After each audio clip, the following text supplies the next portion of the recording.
Hello YouTube, my name is Alex, and today I'm going to share with you my testimony on how I came to God and Christ 12 years ago. This is back in 1999, and I was not a churchgoer. I didn't even go to church, and even though I go now here and there, I have gone. And well, let me tell you my testimony, and you just take it as you will, and to me, it's not about that. It's about one thing. It's about seeking God to the point where you want God revealed to you in all your heart. But not just that. Is one step before that. That's one part of it. But let's just start with the testimony.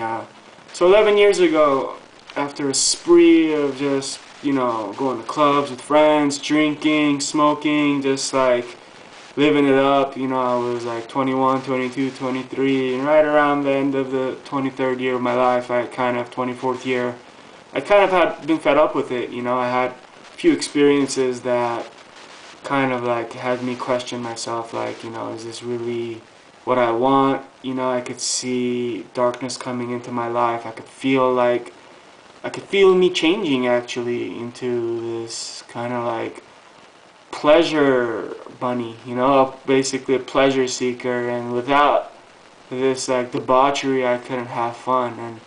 And I came to a point where I decided, you know what, I've already done enough damage in this body, let me put it aside for a while. So I stopped going out and I just spent more time at home. It was my mom and I alone, and she was pretty sick at the time. She was sick all her life.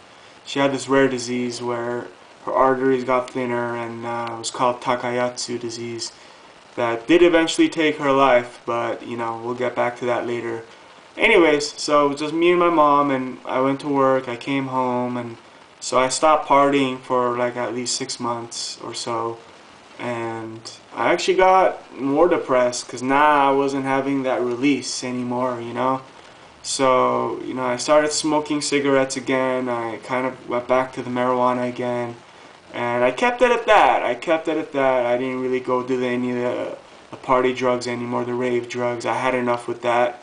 A couple of years before that. Just like, I felt too much pain come from those, from that type of living into my life. Like, I felt like stress all the time, anxiousness, anxiety.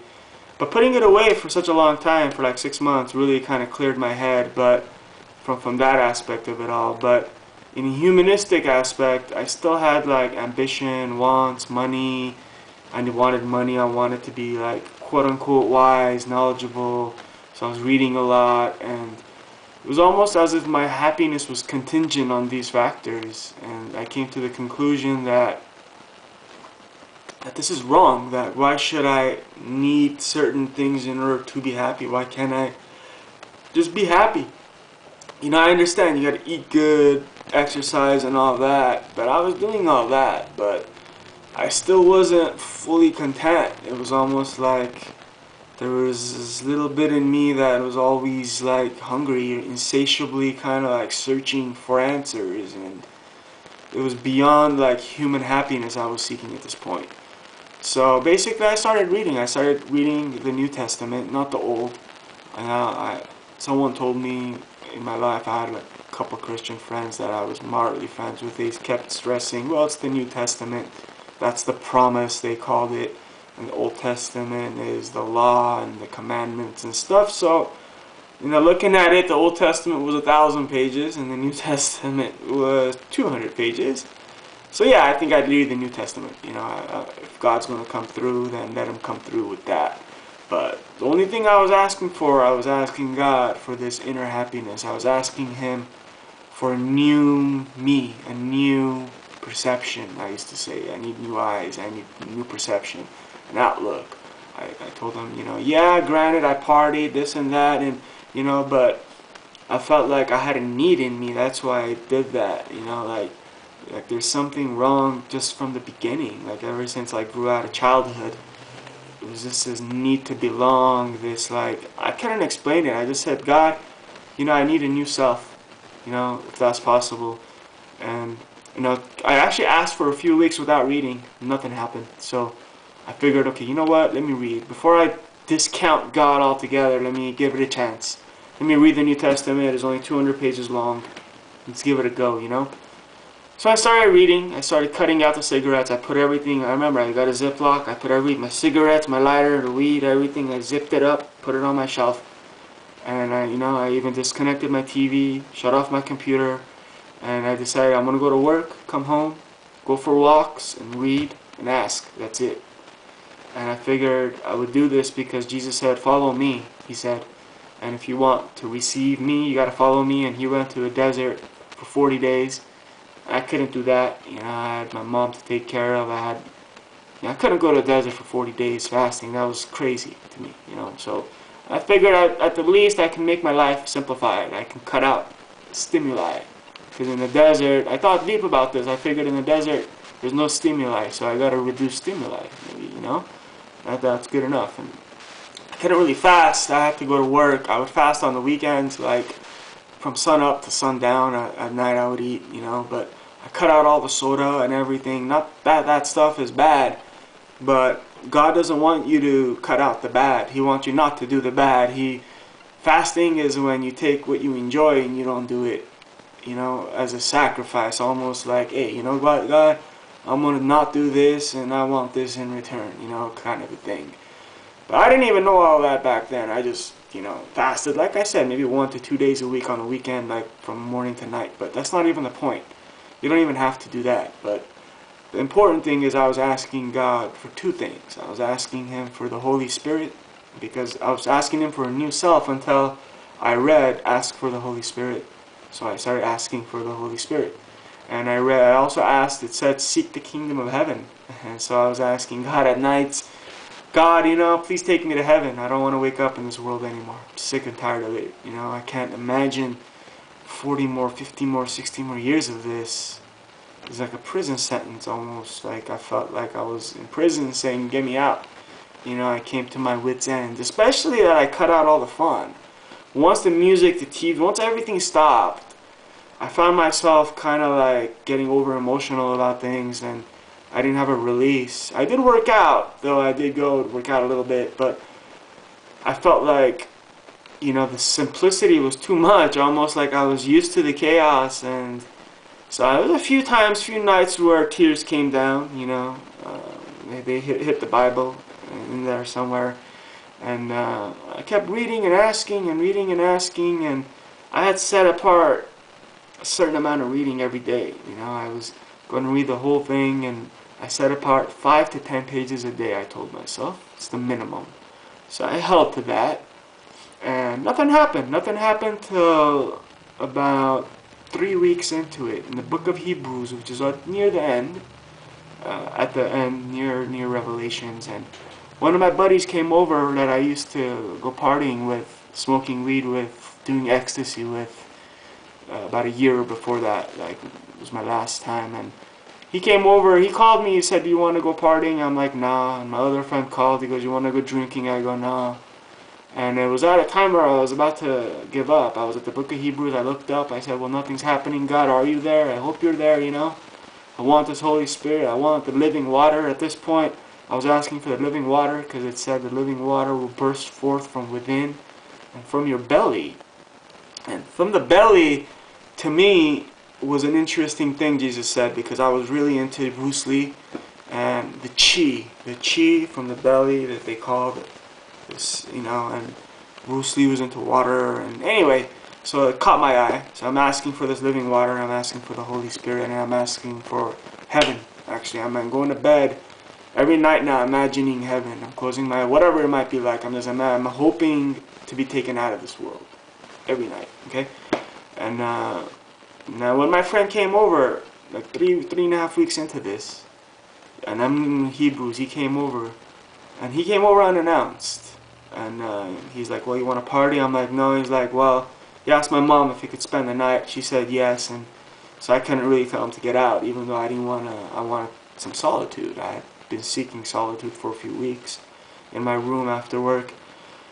And so yeah, we hung out, we played video games. He smoked some weed out on my balcony. I told him, I'm done with that for now, like he saw it on my shelf in a Ziploc. He's like, what are you doing? I'm like, well, I'm not touching it for now, I didn't tell him anything about what I was doing, because in Matthew 6:6, Jesus said, in secret, ask, and in your room.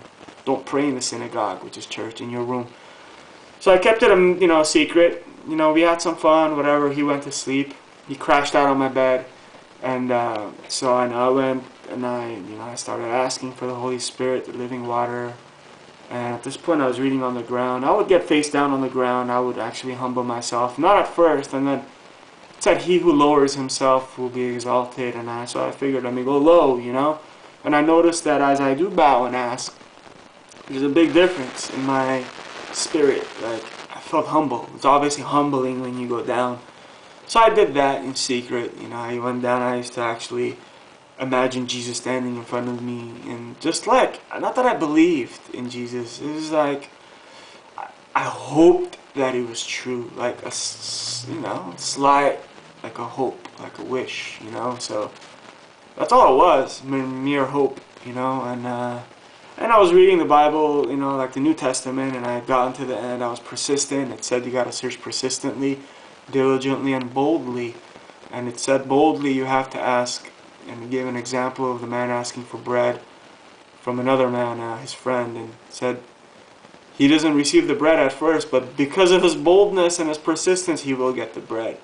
And the last 3 nights of me asking, before my friend came over, I would drive to the Angel's Crest National Forest, which is the mountains, and at night after work, and I would get a flashlight. I would read some of my Bible there after work, and those last 3 nights, this thought popped in my head: let me actually scream for this. Nothing is happening.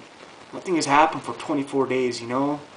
Like, I came to a point where I was like, God, hello, Father, you there? Jesus, like almost like a little smart ass, But I was like, if you are there, I want this living water. And I would like yell to the top of my lungs. It would feel liberating, but nothing happened, But little did I know that God was there. And that's why in Matthew, I think it says that the kingdom of heaven is taken by force.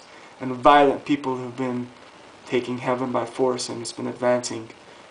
Forceful people have been advancing it. And like, even on the way back, nothing had happened all this time. And I was thinking, damn it, man. And I was like, one night I kind of hit my windshield. I punched it, cut my hand. I had a Jeep. I cracked it. And I was like, damn, like, kind of let out some stress of nothing happening, like frustration, So now you cut to that night that my friend was over. I woke up that next morning, and I was positive. Like, I had my friend like this, about to hit him, on the ground, saying, you put ecstasy in my water. I know you did. I mean, I did it a year ago. I know what it feels like, and this is actually stronger, maybe. And turns out that night, 10 hours, 15 hours after we woke up, he left, and that feeling just grew a little. It didn't get any lower. And I had a dream of Jesus, 50 feet tall or something, in my dream, walking down my street in a white robe, releasing 7 stars from his hand. And that was the first of many dreams of him, and actually I had visions of him too. I don't talk about these visions. They're not dreams, they're awake. And they also saw a few of them asleep. I might make some videos later, but they seem to dissuade people. People seem to say, oh, you must be nuts, or this or that. And I wasn't even fasting or anything when I had them, most of them. Maybe one of them I was fasting, but the rest of them, no. And they did stop. It was only at the beginning. But the dreams haven't stopped. He pretty much, like, nightly talks to me. And he's in me, man. Jesus Christ, like it says at the end of John, Father, I pray that those that do believe, as I am in you, let them be in me. And let us all be one with one another. He says that many times. Even in Revelations, he says, for those who overcome, I will come inside and dine with you and you with me. And that's literal, folks. Jesus Christ wants to be one with your spirit. He wants you to want him to be one with your spirit. He wants you to not ask for signs, but ask only for the Holy Spirit. Only for the living water. Diligently read these 200 pages, and that's all it is, folks. So I pray to the Father right now that whoever hears this, consider to read the New Testament asking for the living water and Holy Spirit to make Christ one with you. If you can't say you're one with God and Christ, that they live in you, I pray you find. Goodbye.